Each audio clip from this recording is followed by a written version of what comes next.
Indian entrepreneurs are disrupting businesses and industries across the globe.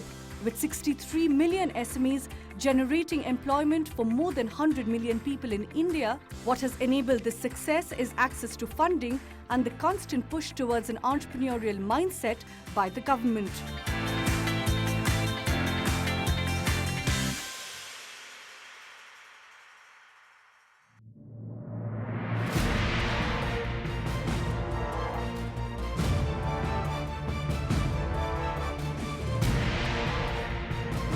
Winning Pitch, brought to you by Wadhwani Foundation, is on a mission to empower and inspire entrepreneurs across India. $1 trillion. He is not getting proper output. This installation of Wide range of products. That is so B2B sales, you more from a strategic angle. All the best. God bless you. Very nice. Very good. Entrepreneurs who are transforming lives, creating impact and driving innovation in their industries with their game-changing ideas.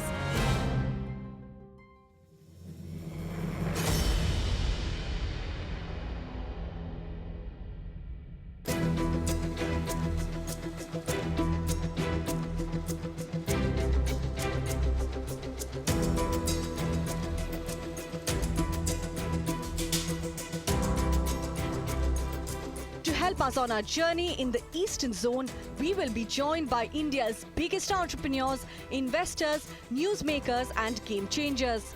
Our first jury member has helped reshape India's infrastructure landscape with his game-changing ideas. He's none other than the chairman of Srei Infrastructure Finance, Hemant Kanoria. Our second jury member has bolstered the startup ecosystem by mentoring and guiding them to success. He's founder and partner at 100x.vc, Sanjay Mehta. Our next jury member is someone who is a leader and businessman who has played an integral role in the growth and success of one of India's biggest FMCG companies, introducing the managing director of SKA Advisors, Sunil Alagh. Our fourth jury member is a businessman who is always in search of the next big thing. He's the chairman of Clix Capital and founder of Genpact, Pramod Bhasin. Our final jury member is a key driver of entrepreneurship in India through Wadhwani Foundation's program for entrepreneurs. He's none other than the Executive Vice President of Wadhwani Advantage, Samir Sathe.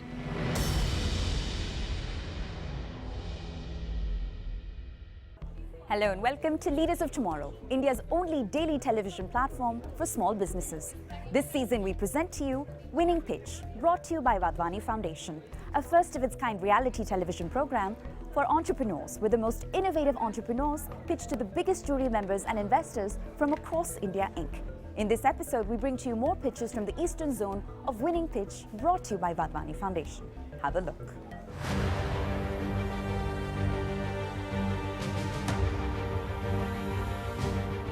Everywhere where we wanted to do business. Part of the current fundraise? Somewhere in 2014, we Previously on Winning Pitch, brought to you by Wadhwani Foundation, our first 9 entrepreneurs pitched to our jury, and many of them managed to raise the interest of our investors. Can today's contestants manage to win over our jury? Let's see. Thank you so much, guys. thank you very much and all the very best.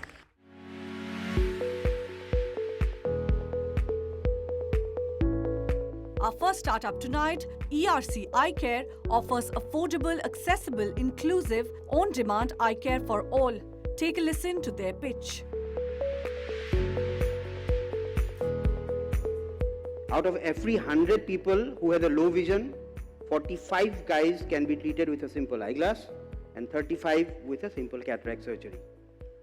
Now, we are a company based out of Assam, and just one second. So this is the data. We are looking at the Southeast Asian market, where there are 300 people need a presbyopic correction at 40. Every one of us, when they get at 40, will need a near correction. And they will need a recorrection every 2 years.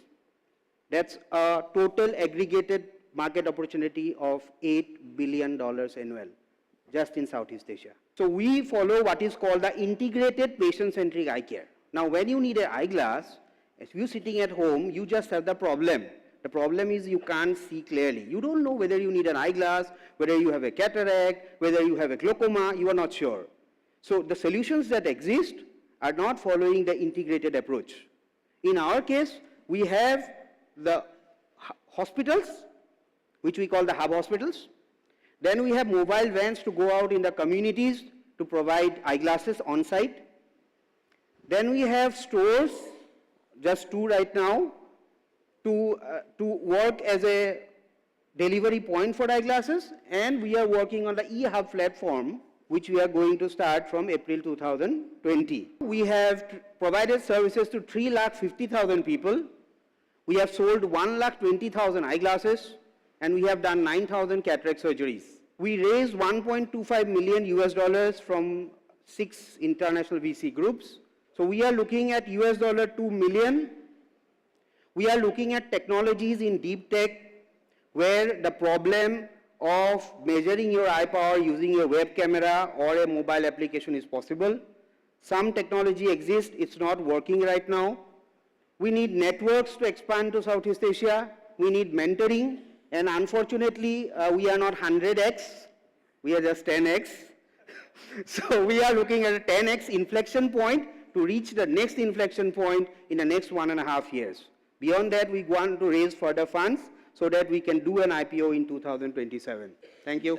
So can you just explain your business model? Do you build up the centers or is it tied? So ours is a very capex light.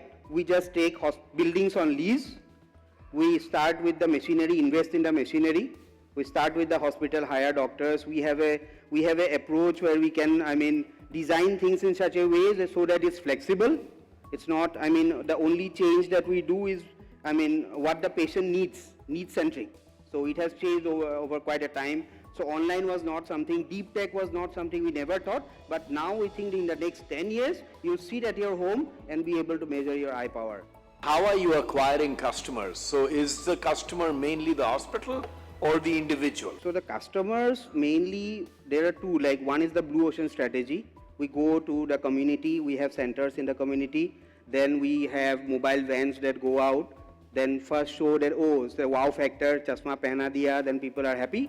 Then they come to the hospital, they do the operation if necessary. The other is the walk-ins. Because our hospitals at 50, we give value of 500. People have a wow factor. Because of this, all of the people are excited to come to our hospitals. They look very good inside, like you don't imagine that it's a 50 rupees hospital. So because of that, we generate people and they feel that good quality is now available.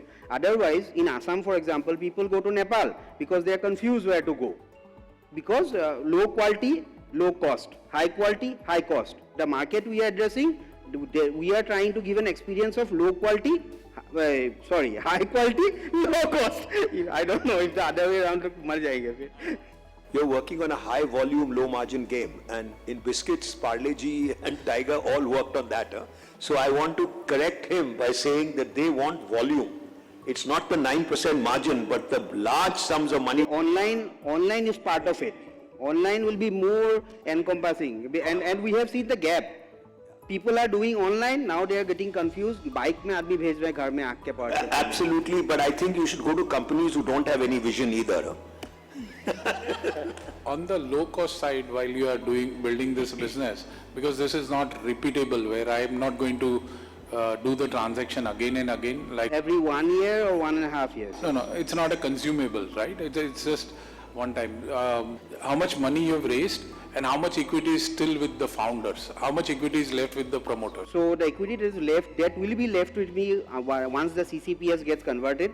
It's in the CCPS, will be 51%. And we have raised $1.25 million till now.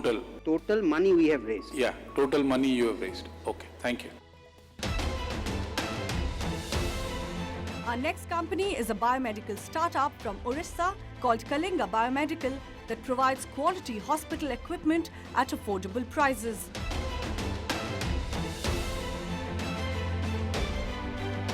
We are the biomedical startup in Odisha, started at Bhubaneswar. We are solving the problems of doctors and hospital owners. We are basically doing the medical equipment maintenance services. After the selling of medical equipments like ventilator, OT equipment, other equipments, the company persons are not giving the right or proper services to the customers and the hospital owners. And also we are planning to launch our health kit named as Kalinga Swasthya Kit. It contains 4 devices like body vital parameters. One is BP apparatus, Second one is diabetic sugar machine, and third one is temperature per thermometer, digital thermometer, and the fourth one is nebulizer for pediatric patients. Okay, we are out of time, Manoj. Thanks to the jury. So I think the model is interesting because it's a service, it's a need by a hospital. Otherwise, they end up calling 20, 40 different suppliers for 40 different items, and everyone takes their own time. So I appreciate the model. The question is, how will you manage all that? Yeah, we have a great team containing 6 tech team that is correlated to biomedical service maintenance. So in our industry, we faces that very less qualified biomedical engineer are there. Due to there is very less universities who are offering biomedical courses. We are planning to do the electronics and applied electronics branch students to train them to do the medical equipment maintenance because there is a huge requirement in hospitals. So maintaining the equipments, we are planning to do that. You know, I would request you to really question your fundamental assumption once again, whether you are in a best position to address this need, because from my knowledge, whether it is a premium medical product or device, or whether it is in the value segment, which is in between, or mass, or let's say consumable. So if you look at that spectrum, all the medical device companies and equipment are actually thinking very, very actively about maintenance, and they are engaging distributors also who have the reach with the hospital procurement departments and decision makers to be able to make that choice and appoint them, as opposed to somebody coming in and doing that completely anew. So you might want to really examine that very closely, because I'm worried about that fundamental assumption. We are giving the one-stop solution to doctors and hospital owners and pathology owners, diagnostic owners, that they will purchase the good and reasonable medical equipment also that grows year to year for their hospital to earn their revenue. There's a difference between me having air conditioners in the house, so I can have an Hitachi, I can have various models, and you go to one guy who comes and services because you want him to service all the ACs. Now you're talking about a person whose life depends on whatever your servicing is. So I think you've got a great idea.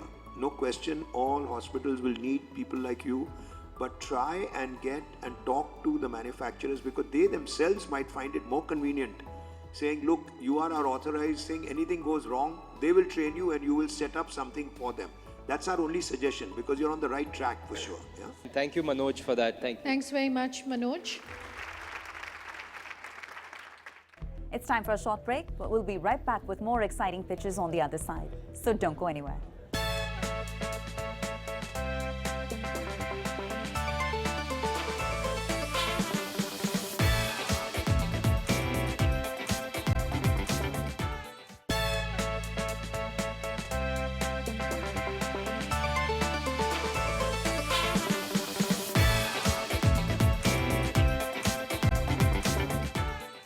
Hello and welcome back to Leaders of Tomorrow presents Winning Pitch, brought to you by Wadhwani Foundation. Now it's time we show you the pitches of our next candidates from the Eastern Zone. Up next is Finology Ventures, India's first investing, learning and legal services platform that aims to spread financial literacy through its courses. Take a listen to their pitch. Hello everyone. So unfortunately, only 3% Indians invest in equities when the global average is somewhere around 40%. This, especially when the equity markets in India has done reasonably well over the past decade, 2 decades. So why is India afraid of investing in equities? 2 simple reasons. 1, lack of financial education. Families in India consider investing in equities equivalent to gambling in a casino. It's a taboo in a lot of families. Second, lack of unbiased advice. You know, there is this saying that if you don't know which insurance to buy or which mutual fund to buy, usually just go and ask your banker and mostly invest in anything except what he recommends. It's the best for him, not for you. So, you know, investments is a business of trust, and an investor does not know whom to trust. And to establish this trust, you need to identify the life cycle of the investor and then carve out various touch points wherein you can, generate trust. So what is the typical life cycle of an investor? Whenever someone thinks of investing, he wants to learn at least the basics of it, wants to know how the stock market operates. And this is where we offer free courses through two mediums. One is our blog, which has a monthly readership of more than 1 lakh. And we are India or probably world's #1 YouTube channel on investment education with more than 12 lakh followers in about 2 years. But for the more serious learners, we have premium courses delivered through a new age LMS, learning management platform.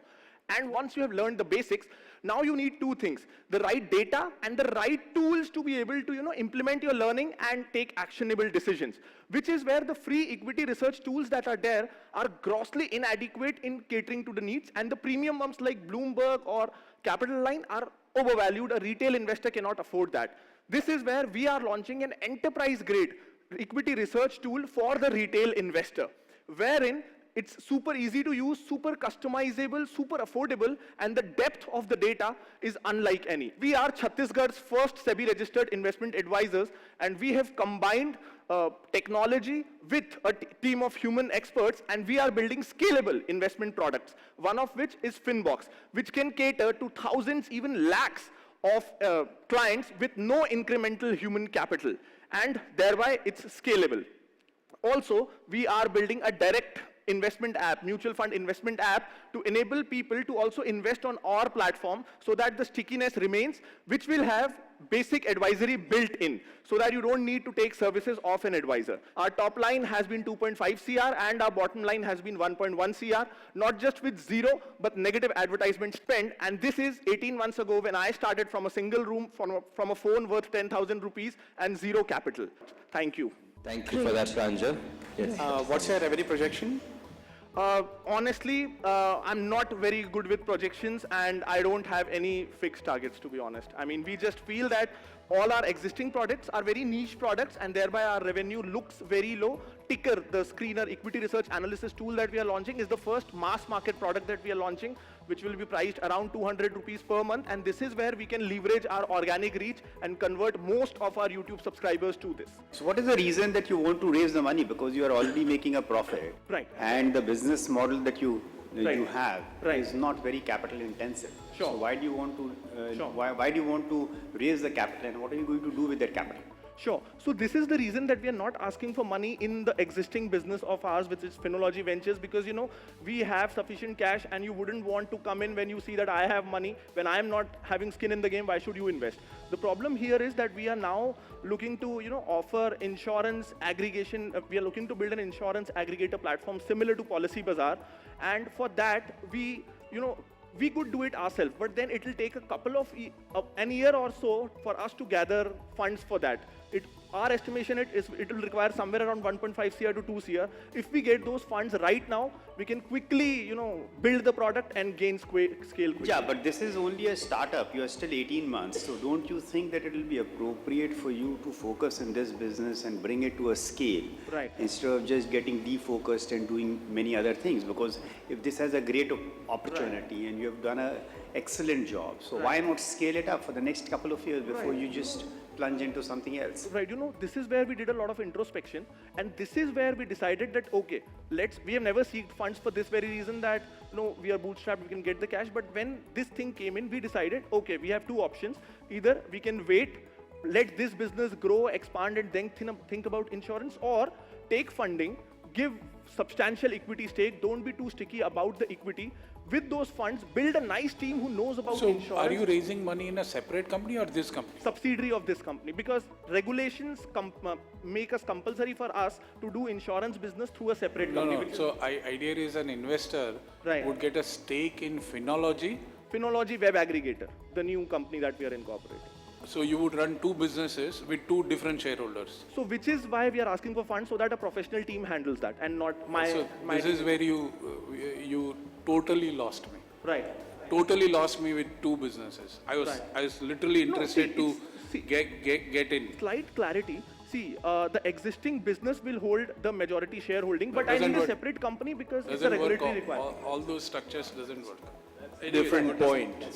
That's a different point. You can still take money in the top company and still run a subsidiary company. Right. But I don't think you're going to get anybody here focused on a new venture.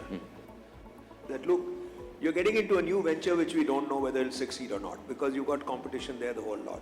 You've got a great one, we want to invest in your company, full stop.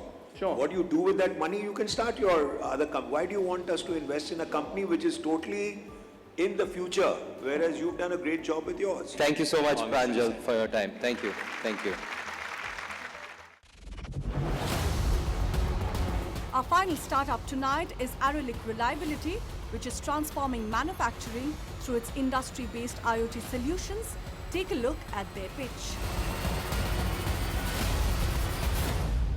We at Aerolic helps manufacturing industry to reduce their operation and maintenance costs through Industry 4.0. So what we provide a uniquely designed asset performance management, reliability engineering services, predictive maintenance like we provide various kind of predictive maintenance tools like vibration analysis thermography, along with a customized IoT sensors and analytics platform. So if you see the global GDP is almost $85 trillion. Out of $85 trillion, $1.4 trillion we are losing because of the unplanned machine downtime. So whenever the machine downtime, so there is almost, the number is huge. So what we do, we help manufacturing industry to plan providing a customized data, providing a decision making. Before machine breakdown, it will give you various kind of symptoms like ultrasonic changes, the temperature increase, vibration changes. So these are 11 various kind of tools is there.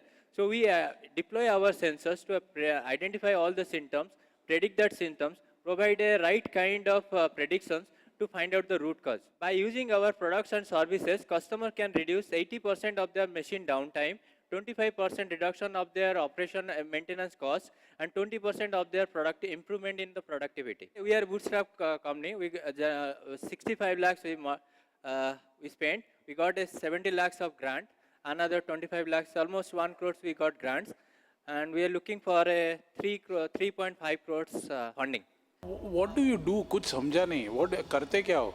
Actually, we install the sensors. These sensors identify various kind of machine predictions, like machine symptoms. Like we identify all the sensors data. We bring inside. We have a edge capability. We do. So which machines you would install? So if you have pump, motor, compressor, any motors which is rotating, we can do the prediction on an average 30 to 40 days behind the line. You make the sensors yourself? As of now, we have a collaboration partner with CTC. Like this is a US company, both have studied together. They have almost 80-85 million revenues. We have an exclusive license with them. We are bringing the vibration sensors. We did some kind of wireless connectivity, like there is a LoRa based connector, like we put a communication mode. Then we install the sensors. But mostly we do the hand-rolled equipments because the Indian manufacturing industry is almost 10 to 15 years behind the line. So no, suppose if your asset is only very less price, why you want to monitor and gather all the data to store in cloud? We do the predictive maintenance as a service. Deepak, we're out of time, but thank you for that. Let's take a look at the score tally of the contestants who pitched in this episode. Let's see which one of them managed to impress our jury and investors. The green light on your screen signifies an intention to invest on the part of our investors. Well, that's all that we could manage to fit into tonight's episode, but in the next episode, we bring to you the major reveal of the 5 winners of the Eastern Zone of Winning Pitch, brought to you by Wadhwani Foundation. These 5 winners will, of course, go on to compete in our grand finale. Well, they'll receive the opportunity to compete against one another for the chance to get funded and mentored in Silicon Valley. On the next episode, we will show you the next 5 pitches from the Eastern Zone of Winning Pitch, brought to you by Wadhwani Foundation.